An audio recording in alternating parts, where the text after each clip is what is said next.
Hello there. Welcome to our channel.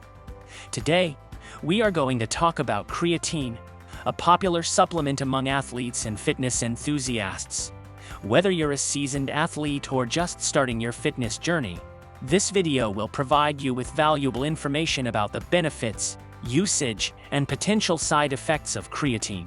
Without further ado, let's get started. Creatine is one of the most popular supplements used by athletes and amateurs. It is a non-protein amino acid compound naturally found primarily in red meat and seafood.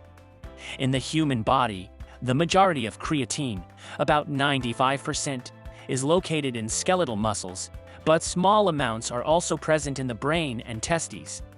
Phosphocreatine accounts for about 2/3 of intramuscular creatine, while the remaining portion is free creatine. The primary function of creatine is to combine with a phosphate group to form phosphocreatine through an enzymatic reaction catalyzed by creatine kinase. It is suggested that the action of creatine is mainly associated with the resynthesis of adenosine triphosphate ATP molecules, which serve as an immediate source of energy, especially during short-duration anaerobic maximal efforts. Creatine monohydrate is currently the most extensively studied and clinically effective form of creatine in terms of enhancing performance in high-intensity exercises. In the vast majority of cases, it is the best choice when it comes to supplement form, both in terms of efficacy and cost-effectiveness. Creatine monohydrate has the highest creatine content per 100 grams. In a standard diet that contains an average of 1 to 2 grams of creatine per day, muscle stores are saturated at around 60 to 80%. Therefore, supplementation aims to increase muscle creatine and phosphocreatine stores by 20 to 40%. The most effective way to increase creatine stores in muscles appears to be consuming 5 grams of creatine monohydrate 4 times a day for a period of 5 to 7 days, known as the loading phase. Once the muscles are fully saturated, a maintenance dose of 3 to 5 grams of creatine per day is sufficient to maintain stores. Some studies suggest that individuals with increased muscle mass may require consumption of up to 5 to 10 grams per day. It has been found that consuming creatine alongside carbohydrates and protein promotes greater creatine accumulation in the muscles. This effect is likely due to the insulin release accompanying carbohydrate or protein intake, as creatine intake alone did not affect its concentration. Individuals following a vegetarian or vegan diet, due to their avoidance of meat, which is a source of creatine, naturally have lower creatine concentrations in their muscles.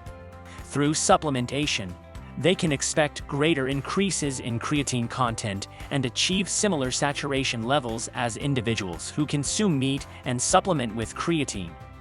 Numerous pieces of evidence indicate that creatine supplementation increases the availability of creatine and phosphocreatine in the muscles, thereby improving exercise capacity and training adaptations. For athletes, this can result in greater work output during training, leading to increased strength, muscle mass, and endurance. Creatine is primarily recommended for athletes in strength-based disciplines or those who engage in intense interval activities, such as soccer players, basketball players, or tennis players.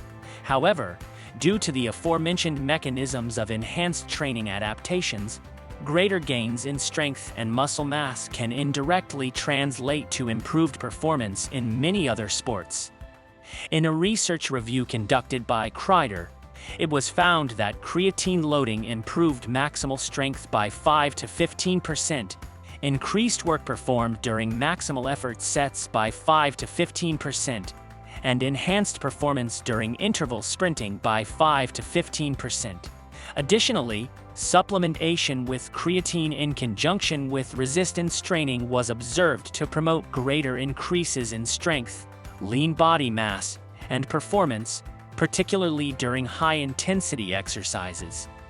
It is worth noting that the benefits of creatine supplementation have been observed in both men and women, although most of the studies have focused on male subjects. Some studies suggest that women may not experience the same magnitude of strength and muscle mass gains in response to creatine supplementation. Creatine naturally occurs in food, which is why its use is not prohibited by any sports organization. In fact, Americans consume over 4,000 tons of creatine annually in the form of supplements. Survey studies conducted among athletes and professional soldiers have shown that 15 to 40% of them use creatine, with a higher prevalence among men engaged in strength-based sports.